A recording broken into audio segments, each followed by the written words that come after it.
8번은 선생님이 이제 사회학을 부전공을 하면서 그 맨날 들었던 이론 중에 하나야.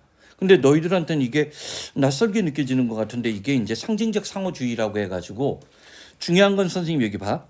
여기 subject construction이라는 표현이 나오지.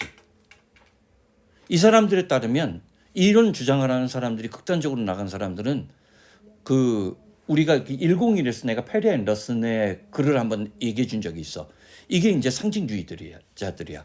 이 사람들은 사회나 민족은 존재하는 게 아니야. 자, 한번 봐봐. 소재가 괜찮고 여기에 이제 선생님 이제 매력적인 출제 포인트라고 본 게 에시아예. 이 예의 뜻을 아는 애들은 사전 찾는 방법을 아는 거야. 요즘 이제 너희 세대의 특징 중에 하나가 뭐냐면 이게 그 뭐지? 네이버나 그런 걸로 우리가 단어 뜻을 금방금방 확인하잖아. 그런다 보니까 문제는 사전 찾을 줄 몰라. 그럼 그건 나중에 대학에 가서 더 깊은 거를 공부할 때 치명적인 약점이 돼. 자, 봐봐. 8번 무관한 문장 고르게 문제 유형이니까 보통 두 가지 구조로 나왔는지 확인하고 3, 4번 먼저 의심하는 게 기본적인 요령이지. When talking about 우리가 뭔가에 관해서 얘기할 때 이런 식으로 첫 문장이 when이 주어지면 소재 언급의 효과를 발휘한다고 했던 거 기억나지? Shared assumption 우리가 뭔가 공유된 가정에 관한 얘기를 할 때 그러면 일단 공유된 가정이야. 그리고 그 가정이 얘가 주격관계 대명사야. 동격이 대시 아니야?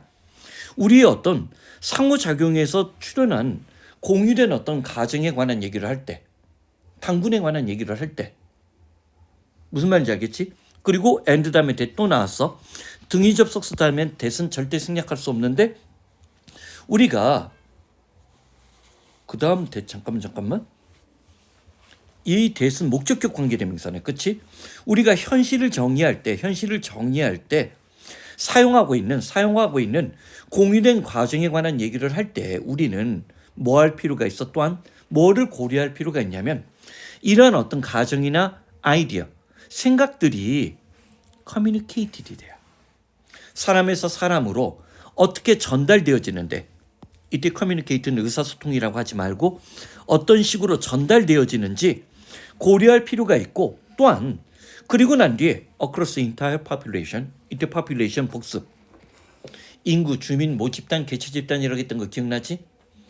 주민 전체, 사람들 전체를 가로지르면서 전달되어지는 그 방식, 메커니즘에 대해서 이때 how는 메커니즘, 작동 원리, 기제에 대해서 우리는 고려할 필요가 있다고 했어. 그러면 첫 문장에 소재 나오고 작동 원리에 관한 거 주제까지 냈지.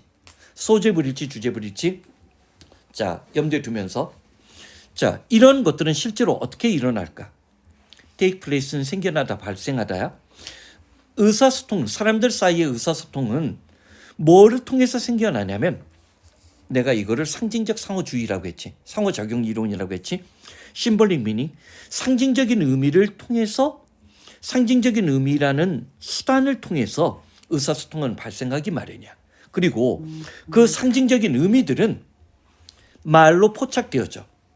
우리가 말하고 있는 말에 의해서 포착되어지는 거고 때로는 우리가 그것을 말하는 방식에 의해서 상징적 의미들이 만들어진다고 얘기한 거야.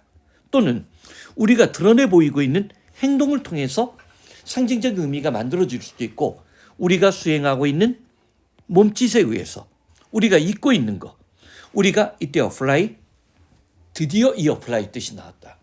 일반적으로 apply는 신청 지원하다일 땐 apply for apply A to B 하면 적용하다 응용하다 연고 따위를 바르다가 apply야. 우리가 화장하는 우리가 바르고 있는 화장 그런 것들에 의해서 상징적 의미를 통해서 의사소통들이 이루어지고 있다고 했어. 자, 그럼 소재 주제 일치하지? 공유된 가정이 어떤 메커니즘, 어떤 작동 원리에 의해서 만들어지냐가 이 글의 소재 주제라고 했어. 따라서 디스에다 세모쳐. 사회적 행동에 대한 이런 특정한 견해, 상징적인 의미 과정과 상징적인 의미들이 만들어진다는 이런 자 상징적 상호작용 이론은 can sum up 어떤 식으로 요약할 수 있냐면 아래의 문장으로 요약할 수 있다고 했어. 인간은 여러 가지 대상들에 대해서, 이때 things는 대상이라고 하는 게 나을 것 같아. 대상에 대해서 행동을 벌이게 돼 있는데 기본적으로 의미에 기반해서 그런다는 거야. 어떤 의미야?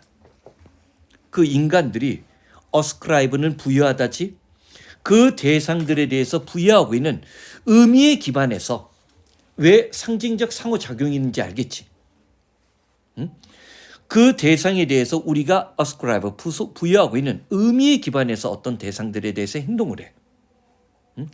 In the first place, 무엇보다도, 그리고 그러한 우리가 부여하고 있는 상징적 의미들은 create, 만들어지고 끊임없이 재창조되어지는데 우리들의 사회적 상호작용을 통해서 만들어진다고 했어. 재생산되고 반복되고 후대까지 이어지겠지. 응? 그러니까 우리가 강강술래를 부를 때 일본 사람들이나 또는 누구, 중국 사람들이 못 느끼는 우리만의 어떤 정서가 있는 거야.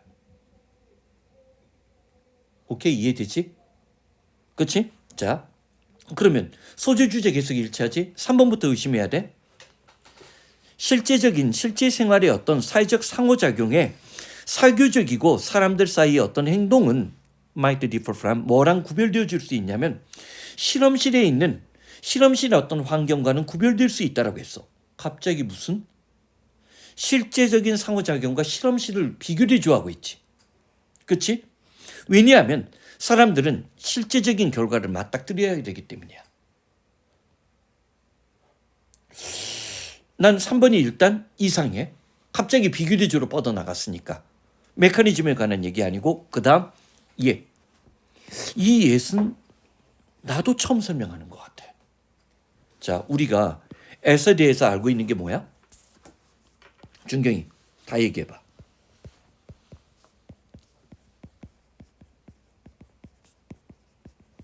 부정문에서 yes는 뭐야? 아직이야. 자, 긍정문에서 yes는 잘 안 쓰기는 하지만 여전히야. 그 다음에 의문문에서 yes는 벌써야. 응? 그리고 우리가 배웠던 누가 있어? 문장 부사로 yes과 still이 주어 동사 앞에 나오면 그러나 그럼에도 불구하고야. 그런데 5번째, 이 yes이 other이나 another이랑 결합했을 때 선생님 얘가 지금 킬러가 될 수 있다는 거야. 우리는 4번에 너무 친숙한 거야. 사실 오늘날 시험에서 1, 2, 3번 거의 안 내니까 신경 안 써도 돼. yes과 still, 그러나 그럼에도 불구하고 많이 배운 거지. 이 yes이 첨가야. 게다가 또 하나 첨가야, 첨가. 얘가 킬러가 될 수 있다는 거야. 수능에서. 오케이? 요 문장이 빠져나가서 들어갈 위치문은 적절한 위치 또는 문장 삽입 문제가 나오면 또는 순서 배열에서도 위협적이야. 왜? 우리가 yes를 그러나로 해석하는 것과 첨가로 해석하는 건 천지 차이거든. 역접으로 보느냐, 첨가로 보느냐. 그리고 EBS 교재에서 간접 연계했다라고 하면 애들은 꼬랑지 내리는 거야. 오케이? 자, 봐봐. 이것은 또한이라고 했어, 내가. 또한, 또 다른, 첨가적으로 또 다른 방식이 되는데, say인데, 이것을 또 다르게 말하는 방식이 되는데, 뭐를? 현실이라는 것은 객관적 사실이라기보다 이 표현이 작년 EBS 교재에서도 내 기억에 나왔던 것 같아. construction.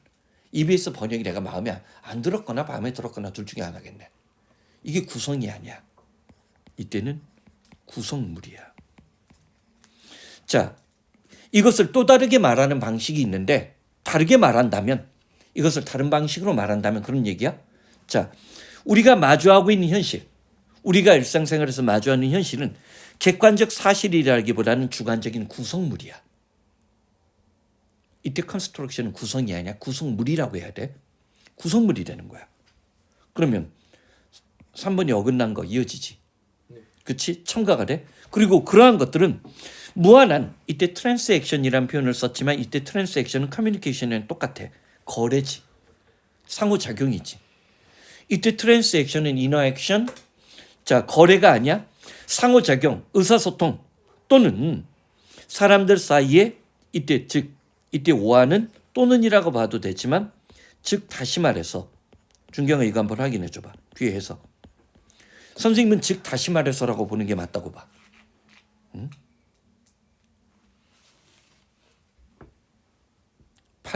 8번의 제일 마지막 문장이야. 또한이 진짜.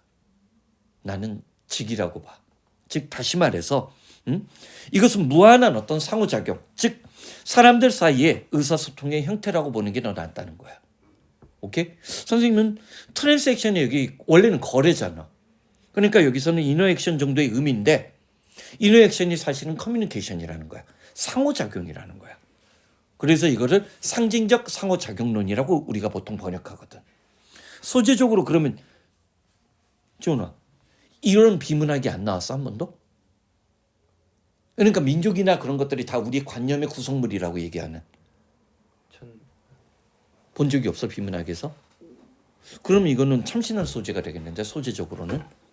소재. 그런 사람들이 극단적인 입장은 저번에 우리가 101에서 배웠던 페리 앤더슨 같은 사람은 민족이라는 것도 다 억울하는 거야. 사람들이 만들어낸 스토리가 만들어낸 거지. 실제로 우리의 역사도 보면 우리가 고려 시대 때 약간 이제 그런 걸 느끼기 시작했다고 하더라고. 외족의 침입과 이제 전쟁하면서 그 몽고 이전에 누구였지? 여진이었냐? 우리가 누구랑 치열하게 싸웠지? 아 거란, 여진 뭐 이런 애들과 계속 싸우면서 어떤 민족 공동체 의식을 사실은 그 당시 그 고려는 조선만큼 이게 중앙 집권적인 시스템이 아니었거든. 지방에 호족들이 있어가지고 현종이 그날 피난 갔을 때 거란 전쟁 나왔을 때도 피난 갔을 때 지방 유지들이 왕 대접도 안 해줬대. 그만큼 지방 분권이 강했던 거야. 지방 분권이 강했다는 얘기는 사실은 봉건제적인 왕권이었거든. 반면에 이제 조선 시대 때 들어가면 훨씬 더 그 단일 의식이 강해졌다고 하고 그 단일 의식이 더 강해진 이유는 임진왜란과 병자호란을 겪으면서. 응? 왜? 일본 놈들이 조선인이면 죽이기 시작했으니까. 무슨 말인지 알겠지? 그런 것들이 이제 커졌다고 하더라고. 그러니까 삼별초를 그때부터 이제 높게 평가하기 시작한 거야. 끝까지 저항하고. 그리고 선생님 누차 얘기했지? 삼별초가 오키나와에 가서 나라를 만드는 거라고. 오키나와는 우리 땅이야. 몰랐어? 오키나와에 왕국을 건설한 거는 삼별초 후예야. 근데 나도 이해가 안 가는 거는 그 삼별초들이 왜 오키나와에서 왕국까지 건설했거든? 삼별초가 오키나와에 도착을 했을 땐 거기는 원시 수렵 사회였어. 사키 시대였단 말이야. 왕국을 건설했는데 왜 고려랑 또는 조선이랑 나중에 교역을 했다는 기록이 없어. 내가 모르는 건지 몰라도. 그랬으면 이게 우리 땅이라고 할 수가 있는데 좀 애매한 거지. 응? 오키나와 우리 거야. 내가 그 기시다 오면 내가 꼭 한마디 해주고 싶은 말이 그 말이야. 응? 그래 독도 줄게. 오키나와 그럼 우리 거. 삼별초가 세운 거 지네들이 정복해서 점령한 거거든. 일본이 언제 점령했는 줄 알아? 1800 몇 년에 점령했어. 독립국가였어 오키나와는. 오키나와는 우리 땅이야. 우리 거네. 우리 거야. 우리 거네. 훔쳤네.